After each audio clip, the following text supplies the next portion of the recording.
इसमें आई है तो मैकबेथ में आई है। हम लोग इसका एक्सप्लेनेशन नीचे देखते हैं, ठीक है। ये देखो,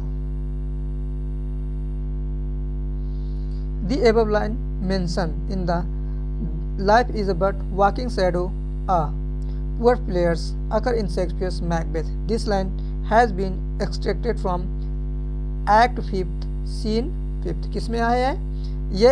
एक्ट और सीन जरूर पूछ लेता है, तो इसको भी आप लोग जरूर ध्यान रखिएगा। This is the speech of Macbeth. यह स्पीच कौन बोलता है? तो मैकबेथ देता है। When lady Macbeth kills herself, जब लेडी मैकबेथ अपने आप को खुद को मार लेती है। Macbeth states life but a walking shadow, a poor player that states and frets his hour upon the stage and then is heard no more.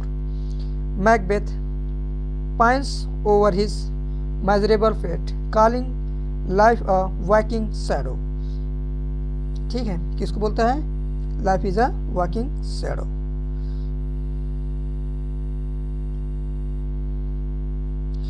Macbeth compares his existence to the condition of being merely a ghost. He goes on to compare people to actors who worry about their brief moment in the spotlight. Only a series of the exist before they realize it is over.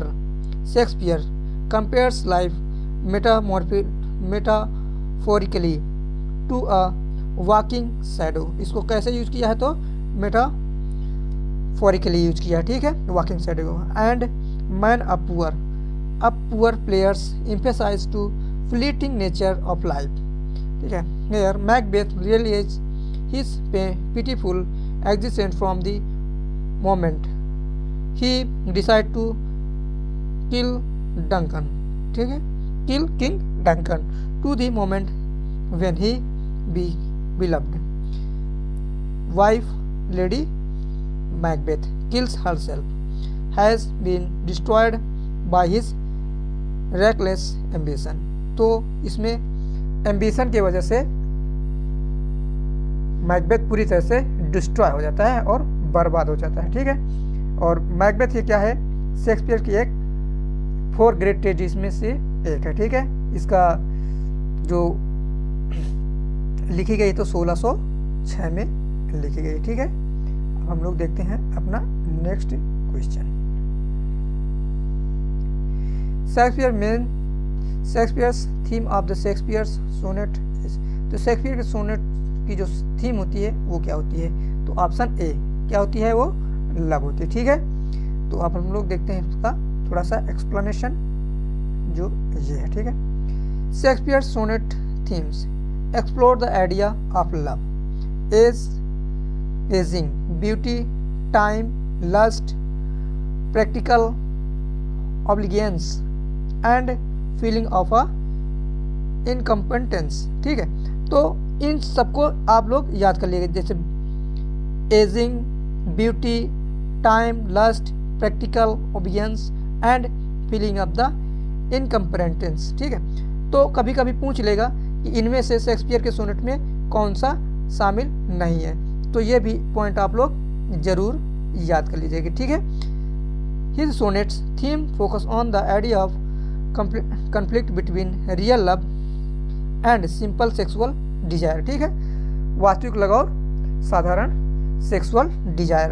Lust can disguise itself as love and is easily mistaken for it. His love sonnets are intensely personal and address the deep issues of life.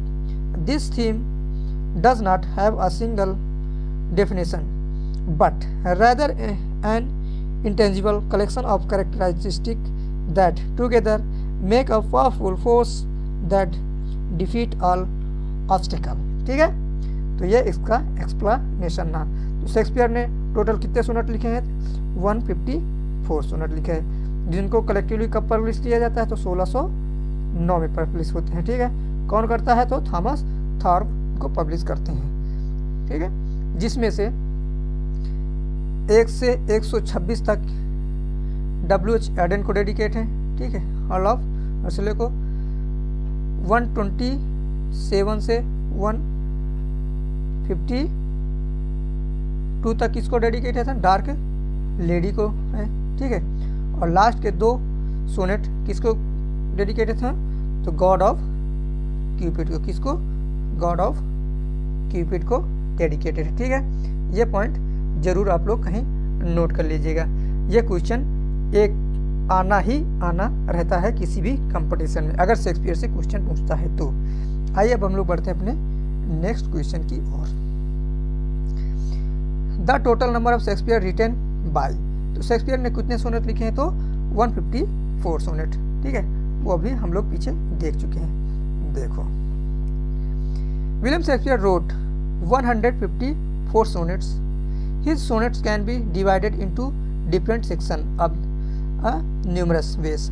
Sonnet 1 to 126 each, which is the poet strikes of relationship with a young man, ठीक है। कभी कभी पूछ लेगा young man किसको dedicate, तो young man they देगा, WH Aiden देगा, अलाप साउथैम्पटन, तो ये उन्हीं को डेडिकेटेड है। सोनेट नंबर 127 टू यहाँ पर 54 रखा है, तो यहाँ पर 52 कर लीजिएगा, ठीक है। आर कंपेयर जो 54 हैं और लास्ट 2 सोनेट है, तो द गॉड ऑफ क्यूपिड को, किसको, गॉड ऑफ क्यूपिड को, ठीक है। तो इसमें थोड़ा सा बुक में थोड़ा सा मिस्टेक है, ठीक है, वो टोटल लिख दिए हैं। अब हम concern with the relation with women variously referred to as the dark lady, तो ये देखो डार्क लेडी कितने सोनेट डेडिकेट, तो 26, या 26 कह देगा, या तो 127 टू 152 तक, ठीक है। अगर ये नहीं देगा तो 154 तक दे देगा। ये आप लोग अगर 26 नहीं है तो 28 होगा, ठीक है, और दोनों ऑप्शन एक साथ होंगे तो आपको 26 चूज करना है, ठीक है। और 28 होगा ऑप्शन में और 26 नहीं होगा तो आप लोगों को 28 ऑप्शन में चूज करना है, ठीक है। अब हम लोग बढ़ते हैं अपने नेक्स्ट क्वेश्चन की ओर। अभी उसी का थोड़ा सा एक्सप्लेनेशन रह गया था। He has produce 4 great tragedies, ठीक है, उन्होंने कितनी ट्रेजेडी लिखी है, 4 ग्रेट ट्रेजेडीज, ठीक है। कौन सी, Hamlet, Macbeth, Othello, King Lear. He was born in 23 April 1564 को, ठीक है। इनका जन्म कब हुआ था, 23 अप्रैल 1564 को, ठीक है। तो अब हम लोग बढ़ते हैं अपने नेक्स्ट क्वेश्चन की ओर। Which of the following writers didn't win the Nobel Prize for Literature? इनमें से कौन सा राइटर नोबेल प्राइज नहीं पाता है। जीबी शाह पाते हैं, जॉन गल्सवर्दी पाते हैं, WB Yeats पाते हैं, ठीक है। इसमें जेम्स जॉयस नहीं पाते, ठीक है। तो इसका थोड़ा सा एक्सप्लेनेशन नीचे देखते हैं। देखो, James Joyce did not win the Nobel Prize for Literature. George Bernard Shaw was awarded the Nobel Prize in 1925. George Bernard Shaw को कब नोबेल प्राइज दिया जाता है, 1925 को। जॉन गल्सवर्दी को 1932 को, एंड विलियम बटलर इसको 1923 को। WB Yeats इन्हीं को बोलते हैं, ठीक है, रेस्पेक्टिवली। इनके अदर फैक्ट देख लेते हैं। George Bernard Shaw belonging to the Ireland, George Bernard Shaw कहाँ से बिलोंग करते हैं, आयरलैंड से। Receive the award in field drama, तो उनको कौन से फील्ड में नोबेल प्राइज दिया गया था, तो ड्रामा में। John Galsworthy belonging to the United Kingdom, और जॉन गल्सवर्दी कहाँ से बिलोंग करते हैं, United Kingdom. Receive the award for the field of fiction, तो उनको किसके फील्ड में दिया गया था, फिक्शन। किसके लिए, फारसाइट, द फारसाइट सागा के लिए, द फारसाइट सागा के लिए दिए गए थे, ठीक है। ये इनका सबसे महत्वपूर्ण वर्क माना जाता है, ठीक है। ये फारसाइट सागा कब से कब तक आया था, तो ये 1906 से 1921 के बीच में आया था। अब कलेक्टिवली कब पब्लिश हुआ था, तो 1922 में, ठीक है। ये पॉइंट आप लोग कहीं नोट कर लीजिएगा। अब हम लोग देखते हैं अपना next question.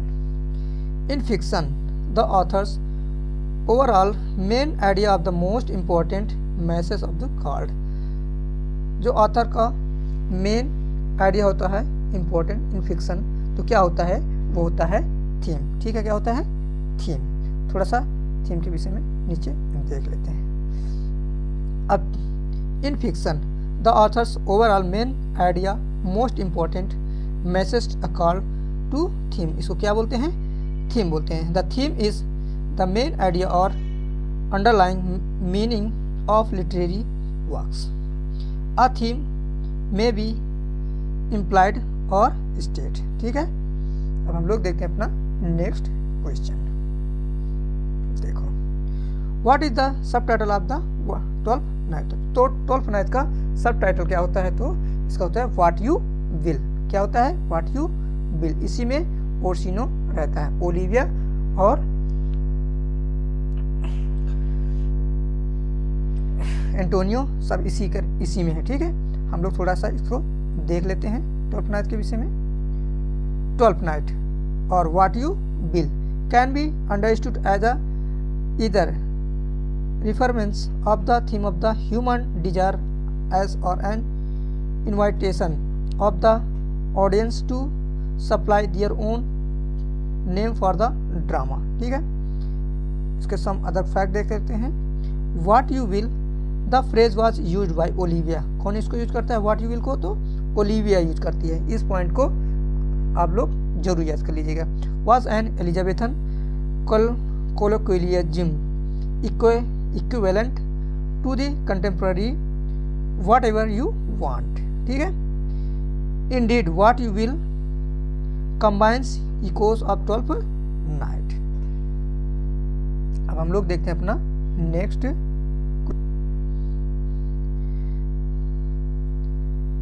The line there is a special providence in fall of a sparrow occur.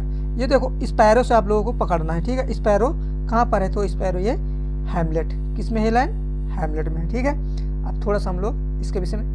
Tempest तुम्हारा लास्ट वर्क है, इसको स्वान सॉन्ग बोलते हैं।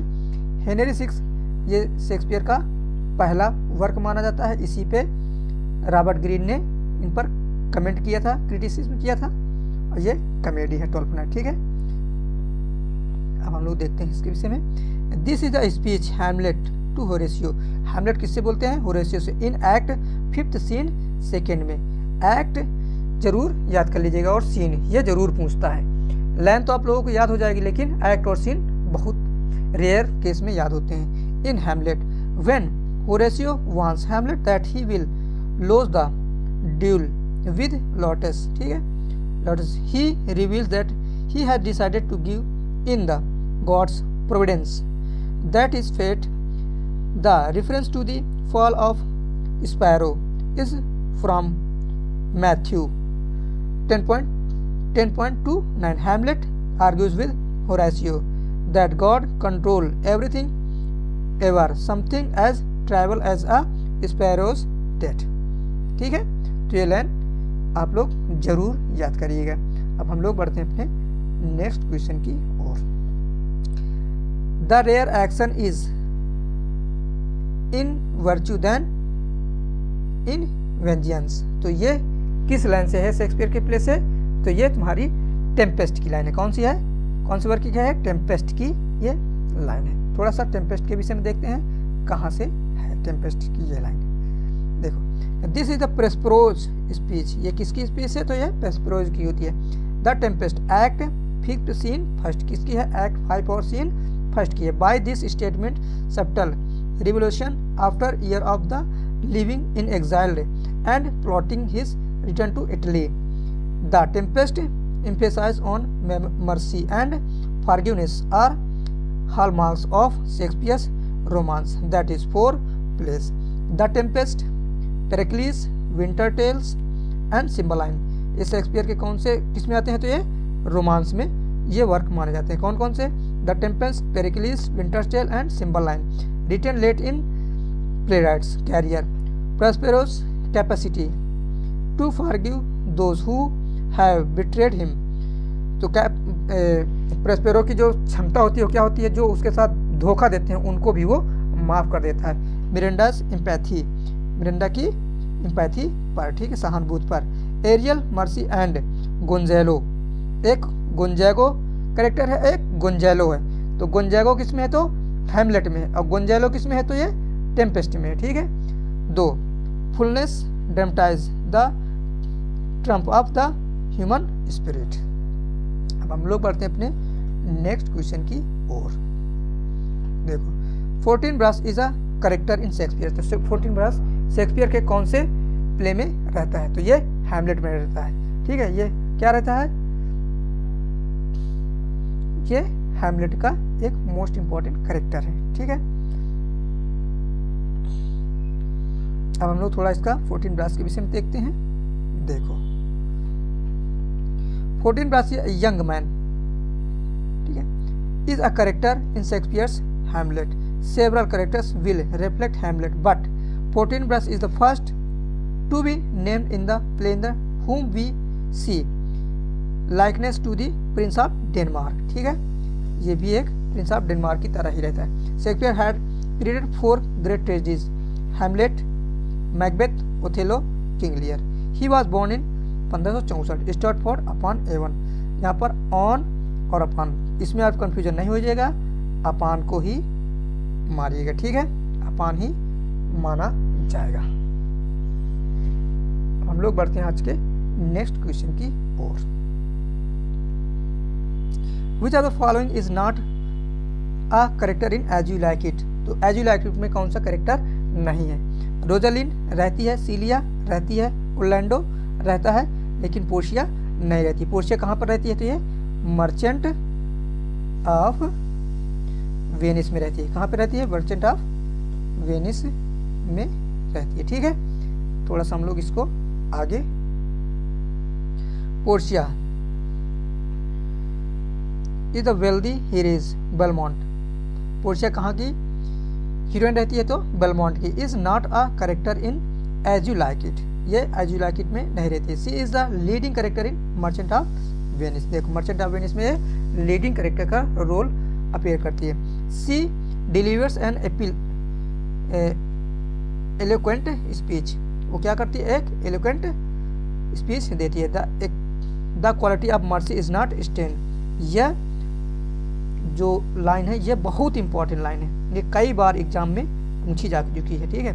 Is an attempt to reason with silence, ठीक है। थोड़ा सा नीचे देख लेते हैं अदर पॉइंट्स।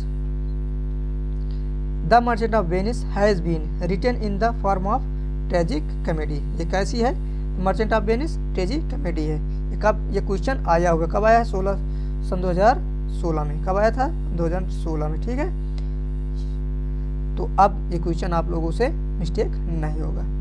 देखो William Shakespeare belong to the as of Elizabethan age. तो एलिजाबेथन एज से शेक्सपियर बिलोंग करते हैं। एलिजाबेथन एज कब से रहती है, 1558 से 1603 तक। कब तक रहती है, 1558 से 1603 तक। उसके बाद किसकी एज चालू होती है, जैकोबियन एज चालू होती है।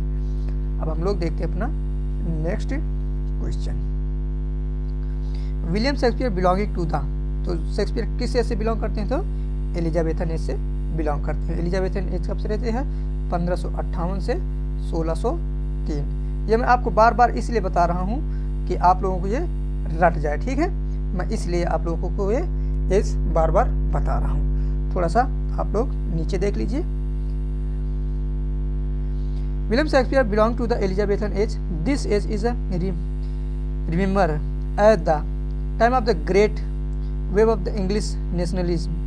ठीक है, the Renaissance is England considered with the reign of Elizabeth I, who was the Queen of England and Ireland 1558 से 1603. It is often referred to Elizabethan age or period. The art flourished under the Elizabethan I.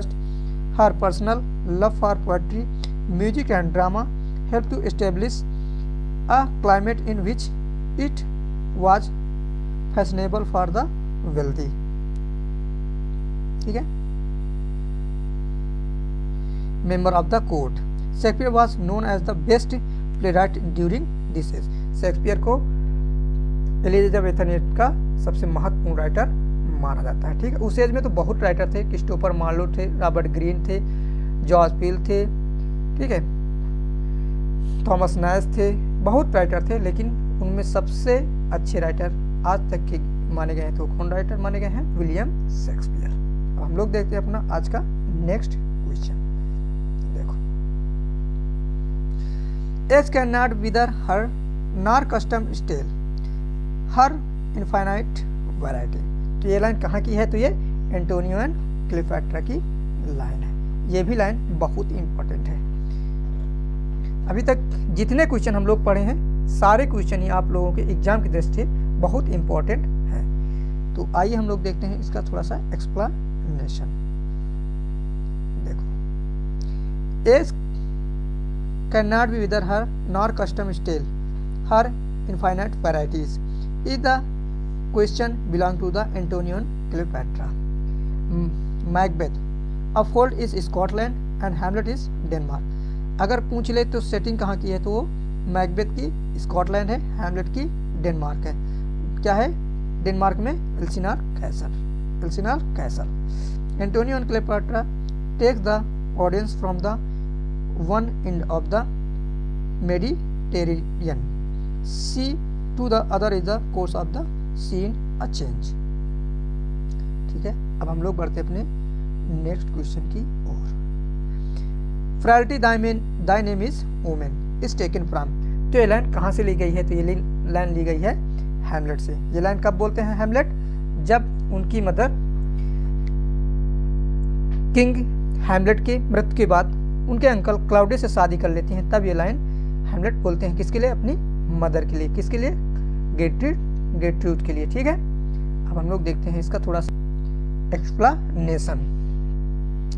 Hamlet, the hero of Shakespeare's masterpiece Hamlet, utters this famous phrase act first scene second। ये आप लोग जरूर याद रखिएगा। In fact, the rascals, the beautiful memories of his mentor and deceased father, he mourns the death of his father and changing nature of women, referring to the mother Gertrude। ठीक है, इनके mother का क्या नाम है? गेरुट नाम होता है।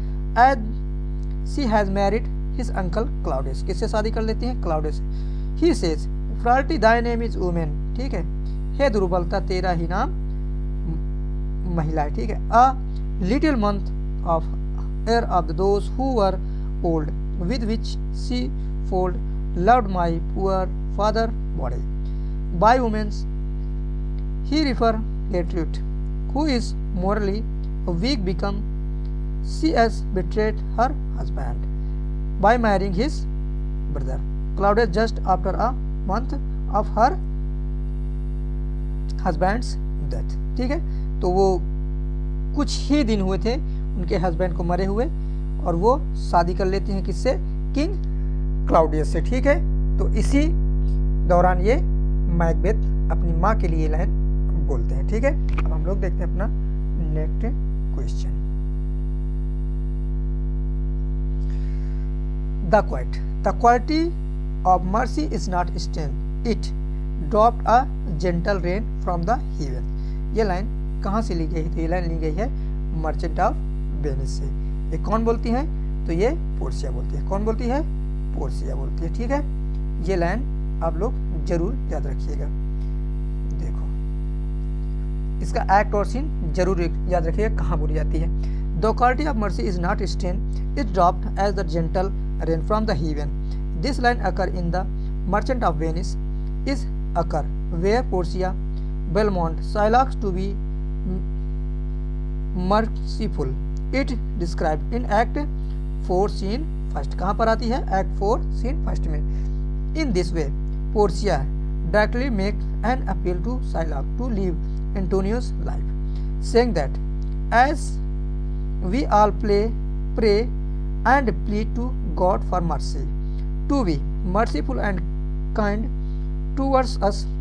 Likewise, Shylock should be merciful and kind to him, and he will get a reward from him। ठीक है, तो ये उस समय लाइन बोलती है जब एंटोनियो के शरीर से 1 पाउंड मांस निकालने के लिए साइलाक बोलता है, तो उस समय पोर्शिया ये लाइन बोलती है। कहाँ पर? कोर्ट में। ठीक है, तो कोर्ट में जब ये पोर्शिया जाती है तो अपना क्या नाम रख के जाती है? तो बाल्थाजार नाम लिख के जाती है। क्या जाती है? बाल्थाजार नाम रखती है, वकील के रूप में जाती है। ठीक है, अब हम लोग देखते हैं अपना next question. The quite love looks not with the eyes but with the mind and therefore is wings Cupid painted blind. यह लाइन कहाँ की है? ठीक है, love look with the eyes but with the mind and therefore wings Cupid painted. ये line कहाँ की है? तो ये अ मिडसमर नाइट ड्रीम की लाइन है। ठीक है, कहाँ की लाइन है? अ मिडसमर नाइट ड्रीम की लाइन है। अब थोड़ा हम लोग इसका एक्सप्लेनेशन देख लेते हैं। देखो, the quotes love looks not with the eyes but with the mind and therefore is wings Cupid painted blind occur in the midsummer night's dream. The meaning of the above lines: love can make worthless things beautiful. When we are in love, we don't see with our eyes but with our minds. That is why painting of Cupid, ठीक है, the god of love, ये क्या बोलते हैं? God of love. Cupid को क्या बोलते हैं? God of love. Always shows him as blind in this soliloquy. Helena ponders about the transforming power of love. The lovesick Helena was abandoned by her beloved Demetrius because he loves more attractive Hermia. ठीक है, अब हम लोग देखते हैं अपना next question. Who is known as the melancholy man in As You Like It? तो मेलैंकली man के नाम से किसको जाना जाता है? तो ये जैक्स को जाना जाता है। किसको जाना जाता है? तो ये जैक्स को जाना जाता है। फूल, मेलैंकली मैन और तुम्हारे जो कॉमिक कैरेक्टर होते हैं शेक्सपियर के, ये बहुत इंपॉर्टेंट कैरेक्टर हैं, इनको आप लोग जरूर याद कर लीजिएगा। ठीक है, तो हम लोग थोड़ा देखते हैं इसका explanation. Jaques is known as the melancholy man. As You Like It, it's Jacks, one of Duke's senior attendant, and he has got a well-deserved reputation of keeping melancholy. Jacks is an example of stock figure. वो किसका example? Stock figure का example है। Elizabeth comedy the man purposes of the hopelessly melancholy disposition. ठीक है, तो ये point आप लोग याद कर लीजिएगा। अ स्टॉक फिगर, तो जैक्स को और किस नाम से जाना जाता है मेलैंकली मैन की अपेक्षा के अलग? तो अ स्टॉक फिगर के नाम से भी जाना जाता है। अब हम लोग देखते हैं अपना next question. Who said that Shakespeare is the comedies has only heroines and no heroes? तो ये रिमार्क किसका है? तो यह रिमार्क है जॉन रस्किन का। किसका है? जॉन रस्किन का। जॉन रस्किन साहब कहते हैं शेक्सपियर के प्लेज में केवल हीरोइन है, उसमें किसी भी प्ले में शेक्सपियर के हीरोज तो हैं ही नहीं। ठीक है, तो ये इंपॉर्टेंट रिमार्क किसका है? तो ये जॉन रस्किन का है। अब हम लोग देखते हैं इसका explanation. John Ruskin said that Shakespeare is the his comedies has only heroines and no heroes. Shakespeare has no heroes and said Ruskin, he has only heroines. This is scarcely true of this whole corpus of his work, but it comes close to the truth of the comedies. Their words is the feminine one instead of aggressive virally. ठीक है, अब हम लोग देखते हैं अपना आज का नेक्स्ट क्वेश्चन। देखो, ये रहा next question. Shakespeare indebted one of the following sources of the subject matter of his some plays. Choose the right one of the following. Shakespeare के जो प्लेज हैं तो मुख्य सोर्स कौन किससे है? द अरेबियन नाइट्स इससे नहीं है, बियोल्फ से भी नहीं है, ऑर्थर्स द ऑर्थरियन लीजेंड्स इससे भी नहीं, तो किससे है? होलिंसेड क्रॉनिकल से। जिससे शेक्सपियर के जितने हिस्ट्री प्लेज हैं तो किससे है? होलिंसेड क्रॉनिकल से इनका सोर्स है। जितने भी हिस्ट्री प्लेज हैं, हिस्ट्री प्लेज शेक्सपियर के कितने हैं? तो वो 10 हैं, और बाई नेम 7 है और नंबर ऑफ 10 है। ठीक है, आप लोग उनको देख लीजिएगा कौन कौन से हैं। हम लोग थोड़ा इसका एक्सप्लेनेशन नीचे देख लेते हैं। देखो, Holinshed chronicle also known as the Holinshed chronicle of England, Scotland and Ireland. इन 3 कंट्री को मिलकर के हम लोग क्या बोल रहे हैं, Holinshed chronicle. It is a collaborative works of published in several volume and 2 editions. The first 1577 and the second in 1587। पहला कब आता है 1577 में आता है और सेकंड कब आता है 1587 में आता है। अदर फैक्ट देख लेते हैं। Shakespeare used the revised second edition of the chronicles as the source of the most of his history plays. देखो हिस्ट्री प्लेस आ गया ना, the plot of the Macbeth, और मैकबेथ भी इस चीज से लिए गए, एंड किंग लियर आल्सो, और सिम्बलिन। शेक्सपियर के कितने प्लेस लिए गए हैं, तो 10 history plays, Macbeth including King Lear and Cymbeline को। ठीक है, अब हम लोग देखते हैं अपना नेक्स्ट क्वेश्चन। ये रहा next question. Which are the play Shakespeare portrait the character of the Malvolio. तो मोलवोलियो कौन से प्ले में है, तो मोलवोलियो शेक्सपियर के 12th नाइट में है।